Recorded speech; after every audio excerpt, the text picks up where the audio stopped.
මේ තියෙන්නේ දිත්වා සුලිකුමාරටුවත් සමගම ඇදහැළුණ ධාරානිපාත වර්ෂාවත් සමගම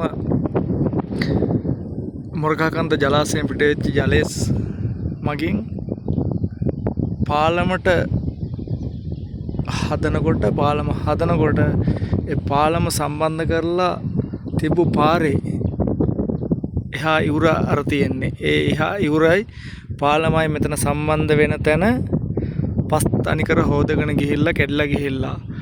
මේකට කිව්වේ පාලම කැඩලා කියලා. මේ පාලම කැඩීමක් නෙවෙයි මෙතන තියෙන්නේ. මේ තියෙන්නේ අර ඇතින් පේන්නේ තව පාරක්. එතනින් එහෙම මේ පාර ඇවිල්ලි කරලා ඔහම රවුමෙන් මෙතන මේ පාට සම්බන්ධ වෙනවා. අර පාර තියෙන ඩෑම් එකට යන පාර.